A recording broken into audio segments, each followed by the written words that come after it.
पाकिस्तान आज अपना तीसरा T20I मैच जो न्यूजीलैंड के ख़िलाफ़ था ऑकलैंड में वो जीत चुका है। बहुत अच्छे तरीके से जीते हैं, चेस करते हुए 9 विकेट से एंड मोर देन दैट 204 का टारगेट चेस कर रहे थे और 17 ओवर्स में चेस कर लिया।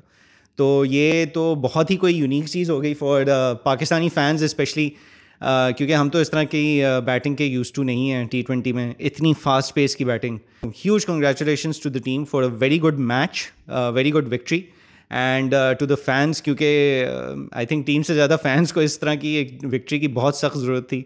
तो बहुत अच्छा हो गया for fans as well, so congratulations to all of you.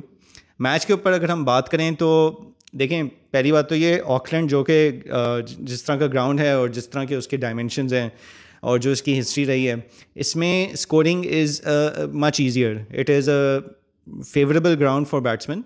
इसमें एक तो बाउंड्रीज़ भी छोटी हैं, पिच भी जो है वो बैट्समैन को ज़्यादा सूट करती हैं। अगर हम इस चीज़ को भी फैक्टर इन करें and then on top of that अगर ये भी हम फैक्टर इन करें कि न्यूजीलैंड की फर्स्ट चॉइस बॉलिंग अटैक नहीं था, तो उसमें ऑब्वियसली जो लोग हैं और एक्सपर्ट्स वगैरह हैं उन लोगों का एक यही होगा कि दिस इज़ अ मैच जो वैसे भी पाकिस्तान को उस तरह चैलेंजिंग नहीं होता as compare to when if it was a full strength New Zealand side.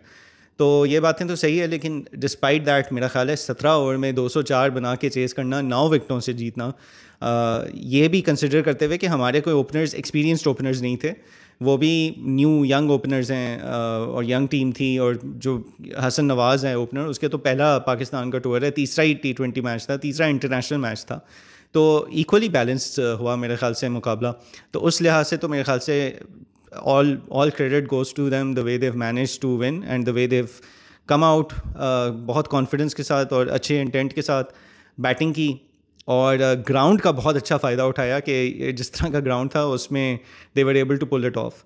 लेकिन अगर थोड़ा सा इन डेप्थ जाएँ तो उसमें मैं यही कहूँगा कि हसन नवाज़ की बहुत अच्छी अचीवमेंट है। तीसरे ही मैच में उसने सेंचुरी भी मार ली है और बहुत अच्छी सेंचुरी मारी है। आई थिंक इनफैक्ट रिकॉर्ड भी बनाया है for the fastest century in the T20 format for a Pakistani. तो ये बहुत बड़ी एक अचीवमेंट और न्यूजीलैंड के ख़िलाफ़ की है इन न्यूजीलैंड। तो ऐसा भी नहीं है कि उनको बिल्कुल हम कुछ we should not take away anything from him. लेकिन अगर मैं फ्रॉम अ कोचिंग पर्सपेक्टिव देखूँ, मैनेजमेंट पर्सपेक्टिव से देखूँ, तो फिर हसन नवाज़ जैसा टैलेंट जब भी आया है तो उसको पाकिस्तान ने खोया इसलिए है क्योंकि उसके ऊपर काम नहीं किया। तो हसन नवाज़ ने आज बहुत ही उम्दा इनिंग्स खेली है, लेकिन ये इसको मज़ीद ग्रूमिंग की भी ज़रूरत है ताकि जो इसमें पोटेंशियल है, जो स्किल है, वो फर्दर डेवलप कर सकें एंड उसको एक प्रॉपर तरीके से और भी ज़्यादा कंसिस्टेंट परफॉर्मर बनाएं। कंसिस्टेंट से मुराद ये है कि अब पहले 2 मैचेस, वो तो पहले ही 2 थे उसके, तो उसमें ही गॉट आउट फॉर डक्स। लेकिन आगे जाके जो कैरियर बनता है इस तरह के प्लेयर्स का, उसमें अगर जब आप ग्रूमिंग करते हैं तो उनकी शॉट सिलेक्शन, शॉट एग्जीक्यूशन, ये सब चीज़ों के ऊपर फर्दर काम किया जाता है ताकि वो ना सिर्फ कि इस तरह के ग्राउंड्स में ऐसे खेल सकें, बट जो थोड़े से ज़्यादा चैलेंजिंग ग्राउंड्स हैं उन पे भी वो अच्छी कारकर्दगी कर सकें। So again, not taking anything away from him, लेकिन this is a call out to the management and to the coaching staff, जो भी आपको जो players के साथ लग के काम करते हैं, develop करवाते हैं, कि वो इनको सही तरह गाइड करें ताकि ये further अपने talent को develop कर सकें और पाकिस्तान अपने इस तरह के talent वाले players या skill वाले players को बिल्कुल unfinished products की तरह खो ना दें। इनके ऊपर काम करें और इनको ज़रा आगे तक ले जाने की इनमें सलाहियत डालें, इनके ऊपर पॉलिश करें, इनको फर्दर डेवलप करें, ज़्यादा ग्रो करें, इनका स्किल सेट बढ़ाएं, इनको टेक्निक ज़्यादा इनमें थोड़ी इनग्रेन करें ताकि यही चीज़ वो कंसिस्टेंटली आगे जाके और भी अच्छे तरीके से मज़ीद करते रहें एंड और ग्राउंड्स पे भी करें और ए टीम साइड्स के ख़िलाफ़ भी करें, स्ट्रॉन्गर बॉलिंग के ख़िलाफ़ भी कर सकें। उसके अलावा सलमान अली आगा को भी मैं I would like to give a shout out to him. बहुत अंडर प्रेशर आए थे इस सीरीज़ में। एक तो उनकी अपनी T20I की जगह जो है वो क्वेश्चनेबल थी and then obviously new captain, first time tour to New Zealand for him as a player also. तो पिछले मैच में भी और इस मैच में भी बैटिंग बहुत अच्छी उन्होंने की। उसमें कोई पावर हिटिंग वाला एलिमेंट मैं नहीं कहूँगा, जो इस ग्राउंड के लिहाज से मैं कह रहा हूँ कि जी उन्होंने पावर हिटिंग अच्छी करके बहुत अच्छे चौके छक्के लगाए, वो तो करे, लेकिन जिस तरीके से वो कॉन्स्टेंटली स्ट्राइक रोटेट करने के माइंडसेट से खेल रहे थे, he was taking out the nice, picking out gaps बहुत अच्छे तरीके से, डिफ्लेक्शंस अच्छी यूज़ कर रहे थे, टेक्निक के साथ बैटिंग कर रहे थे। तो वो अच्छी देखने को लगी और कॉन्फिडेंस नज़र आया था उनकी बैटिंग में। Again I would say more than anything else ground का बहुत अच्छा फ़ायदा उठाया। और मेरे ख्याल से सिर्फ ये कहना इनफ नहीं है कि जी ग्राउंड ऐसा था तो इसलिए आसानी हो गई।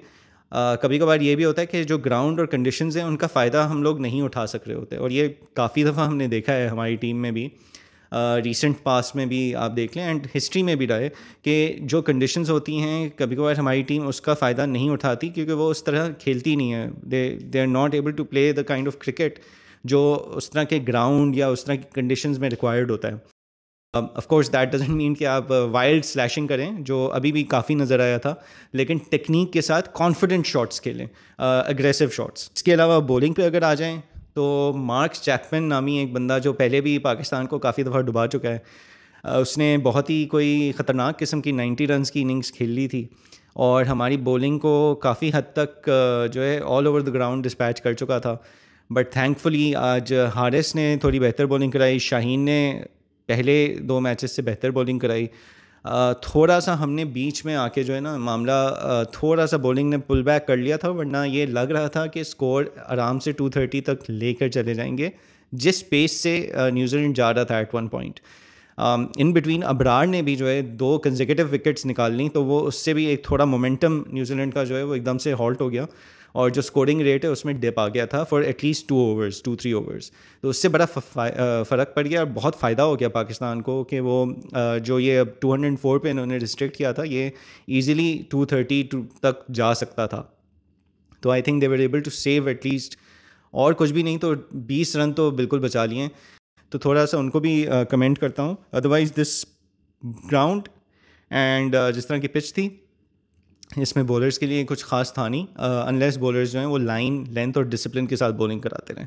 उसमें भी बैट्समैन आराम से स्कोर कर सकते हैं इस तरह के ग्राउंड में इनोवेटिव शॉट्स वगैरह लगा के, जिस तरह के हमने देखा आज दोनों टीम्स की इनिंग्स में कि काफ़ी अनऑर्थोडॉक्स खेली गई, which was a good thing to see. Again not just wild slashing but thinking out of the box, gaps pick out करना, अनऑर्थोडॉक्स शॉट्स खेलना, स्कूप्स करना, जो अब मॉडर्न गेम में शॉर्ट रेंज जो है ना आपकी वो काफ़ी इन सब चीज़ों से बढ़ जाती है और बढ़नी भी चाहिए।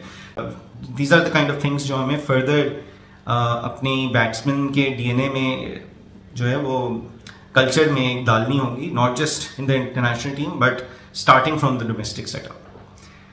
बट ऑल इन ऑल अच्छा मैच था। Once again congratulations to the team, congratulations to the fans. और सीरीज अब 2-1 हो गई है और अगला मैच संडे को है and let's see how the rest of the series goes. More than anything I hope अब मैचेस में हम लोग तगड़ी एक फाइट दे सकें इन बोथ बॉलिंग में भी और बैटिंग में भी। बाकी हार जीत एक अलग चीज़ है, वो तो मैच टू मैच देख लेंगे, but from a performance point of view I hope we are able to take this victory today और उसको जो है यूज़ करें कि हम अपना परफॉर्मेंसेस को और बेहतर कर सकें। Give it our all, ground में जाके बैटिंग में हो, बॉलिंग में हो, फील्डिंग में हो, हमें मैक्सिमाइज करनी है अपनी परफॉर्मेंसेज और अपॉर्चुनिटीज़ को। तो all the best to the team, congratulations to Hasan Nawaz for a wonderful century and congratulations to Salman Ali Agha for his first half century in the T20 format and go Pakistan.